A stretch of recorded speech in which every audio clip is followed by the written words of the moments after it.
Assalamualaikum warahmatullahi wabarakatuh. Salam dan bahagia Bapak Ibu guru hebat di Indonesia.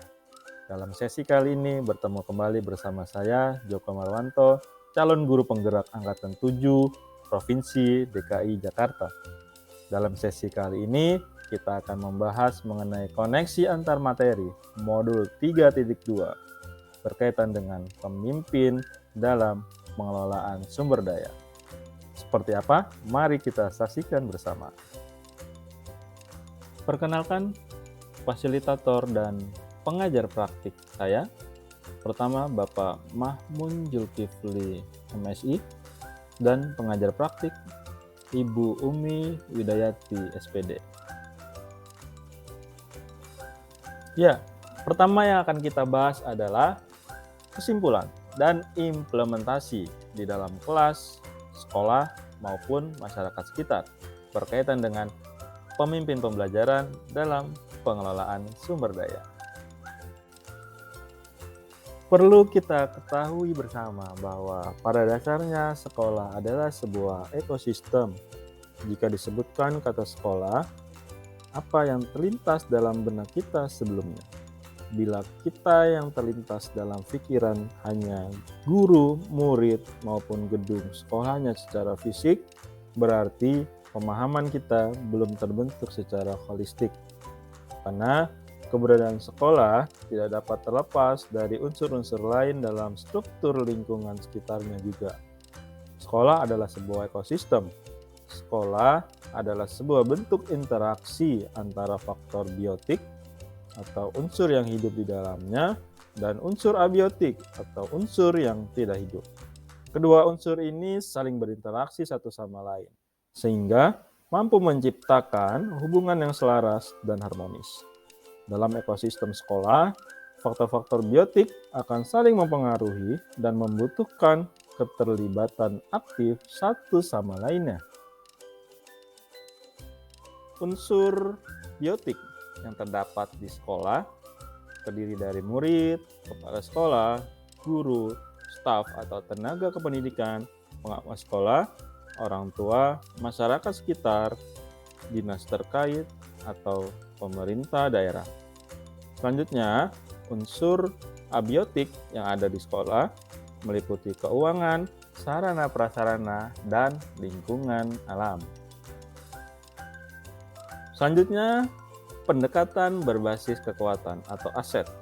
Pendekatan berbasis aset adalah sebuah konsep yang dikembangkan oleh Dr. Catherine, seorang ahli psikologi yang menekuni kekuatan berpikir positif untuk mengembangkan diri. Pendekatan ini merupakan cara praktis menemukan hal-hal yang positif dalam kehidupan. Dengan menggunakan kekuatan sebagai tumpuan berpikir, kita diajak untuk memusatkan perhatian pada apa yang berjalan dengan baik, yang menjadi inspirasi, yang menjadi kekuatan ataupun potensi yang positif.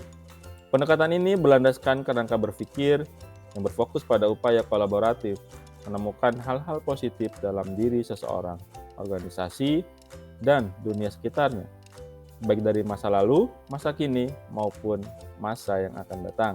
Ini yang kemudian dikenal sebagai pendekatan inquiry apresiatif. Selanjutnya pendekatan ABCD, Asset Based Community Development. Pendekatan ini selanjutnya akan kita sebut dengan pengembangan komunitas berbasis aset. Merupakan suatu kerangka kerja yang dikembangkan oleh John McKnight dan Jody Chrisman, di mana keduanya adalah pendiri dari ABCD Institute di Northwest University, Amerika Serikat. ABCD dibangun dari kemampuan, pengalaman, pengetahuan, dan hasrat yang dimiliki oleh anggota komunitas, kekuatan perkumpulan lokal, dan dukungan positif dari lembaga lokal untuk menciptakan kehidupan komunitas yang berkelanjutan. Pendekatan pengembangan komunitas berbasis aset muncul sebagai kritik terhadap pendekatan konvensional atau tradisional yang menekankan pada masalah, kebutuhan, dan kekurangan yang ada pada suatu komunitas. Pendekatan tradisional tersebut menempatkan komunitas sebagai penerima bantuan dan dengan demikian dapat menyebabkan anggota komunitas menjadi merasa tidak berdaya, pasif, dan selalu bergantung dengan pihak lain. Kemudian dengan menggunakan pendekatan PKBA yang kemudian menekankan pada nilai, prinsip, dan cara berpikir mengenai dunia, memberikan nilai lebih pada kapasitas, kemampuan, pengetahuan, jaringan, dan potensi yang dimiliki oleh komunitas. Dengan demikian, pendekatan ini melihat komunitas sebagai pencipta dari kesehatan dan kesejahteraan, bukan sebagai sekedar penerima bantuan. Pendekatan PKBA menekankan dan mendorong komunitas untuk dapat memberdayakan aset yang dimilikinya, serta membangun keterkaitan dari aset-aset tersebut agar menjadi lebih berdaya guna. Kedua peran ini yang kemudian menjadi penting menurut Fishman adalah jalan untuk menciptakan warga yang lebih produktif. Setelah kita memaparkan atau mengetahui tentang kesimpulan mengenai materi di modul 3.2 ini, kemudian izinkan saya untuk memaparkan secara singkat bagaimana pengimplementasian di kelas, sekolah, dan lingkungan sekitar sekolah. Mulai dari modal manusia, sosial, politik, agama dan budaya, fisik, lingkungan alam, serta modal finansial. Pengimplementasikan sumber daya yang terdiri dari 7 modal sebagai kekuatan aset dapat dijalankan dengan memaksimalkan peran guru sebagai pemimpin pembelajaran yang berpusat pada murid di kelas. Dengan memperhatikan kebutuhan belajar murid, peran pendidik menjadi sangat penting dalam mendesain pembelajaran berdiferensiasi guna menuntun proses tumbuh kembang murid menjadi manusia dan anggota masyarakat seutuhnya. Tidak hanya itu, dalam rangka membentuk karakter murid, diterapkan pula pembelajaran KSE atau keterampilan sosial emosional. Sarana prasarana sebagai modal fisik sebagai LCD, proyektor, dan ruang kelas yang nyaman dapat dimaksimalkan pula. Selanjutnya, dalam ruang lingkup sekolah, implementasi ini dapat dilakukan dengan mengintegrasikan dan mengolaborasikan baik modal manusia, sosial, politik, agama, maupun budaya. Selanjutnya, ada pula modal fisik, finansial sebagai satu kekuatan. Mulai dari tahap perencanaan hingga pelaksanaan, kolaborasi guru, tenaga kependidikan, kepala sekolah, komunitas MGMP, tokoh agama, ikatan alumni, sanggar, tari, maupun kesenian, pengelolaan sarana prasarana hingga perencanaan anggaran, kekuatan modal yang ada di sekolah ini kemudian harus juga diintegrasikan dengan lingkungan sekitar sekolah, sehingga sekolah dapat menjalankan perannya secara maksimal. Kita masuk pada poin kedua, yang kemudian mencoba untuk menjelaskan dan memberikan contoh bagaimana hubungan pengelolaan sumber daya yang tepat akan membantu proses pembelajaran murid menjadi lebih berkualitas. Pertama, modal manusia, mendorong dan memberi kesempatan yang luas bagi guru untuk mengembangkan kompetensinya, serta berkreasi dalam mewujudkan pembelajaran yang berpihak pada murid. Kedua, modal sosial, memaksimalkan peran penting atau asosiasi keprofesian guru maupun industri dalam meningkatkan kompetensi murid SMK seperti melalui MGMP dan Aprindo. 3. Modal politik, memaksimalkan peran penting kepala sekolah dalam pengambilan kebijakan di lingkungan sekolah guna menyinergikan setiap kekuatan aset yang ada di sekolah maupun di daerah sekitar. 4. Modal agama dan budaya, menjalin kerjasama dengan para tokoh agama di sekitar lingkungan sekolah dalam peringatan-peringatan hari besar keagamaan maupun pembinaan kerohanian. Selanjutnya, dalam bidang budaya, menjalin kerjasama dengan pelaku seni, baik itu dapat dilakukan dengan bekerjasama menjadikannya sebagai pelatih ekstrakurikuler di antaranya tari dan gambang kromong. Selanjutnya, modal fisik, merawat dan memaksimalkan secara efektif penggunaan sarana dan prasarana sekolah dalam kaitannya pelaksanaan pembelajaran intrakurikuler maupun ekstrakurikuler. Selanjutnya, modal lingkungan atau alam, memaksimalkan kerjasama dengan industri yang terletak di sekitar kawasan Jakarta Utara seperti KBN, Komatsu, Pelni, Puninar, United Tractor, dan lain-lain dalam rangka penyerapan tamatan atau lulusan. Terakhir, modal finansial, mengefektifkan perencanaan anggaran, baik itu BOS maupun BOP, serta kerjasama pendanaan melalui CSR atau Corporate Social Responsibility dari perusahaan maupun industri. Koneksi antar materi pemimpin dalam pengelolaan sumber daya. Dalam sesi kali ini, saya akan mencoba untuk memberikan beberapa contoh bagaimana materi ini juga berhubungan dengan modul lainnya yang dapat diikuti atau yang sudah diikuti oleh saya dalam pendidikan guru penggerak angkatan 7. Keterkaitan dengan modul 1.1 Filosofi Pendidikan Ki Hajar Dewantara. Seperti kita ketahui, mendidik adalah sebuah proses menuntun anak sesuai dengan kodratnya tumbuh menjadi manusia dan anggota masyarakat seutuhnya agar mencapai keselamatan dan kebahagiaan. Oleh karenanya, dalam pemanfaatan kekuatan aset ini harus berorientasi pada pemenuhan kebutuhan belajar murid agar tujuan pembelajaran dapat tercapai dengan baik. Pembelajaran yang interaktif dan menyenangkan, sehingga segala potensi yang ada dalam diri murid dapat tumbuh secara maksimal. Keterkaitan dengan modul 1.2 yang berisi nilai dan peran guru penggerak. Berkaitan di sini adalah dengan peran penting guru penggerak sebagai pemimpin pembelajaran yang menurut saya sangat signifikan dalam proses pengelolaan dan pemberdayaan sumber daya atau kekuatan aset yang ada di sekolah maupun di daerah sekitarnya.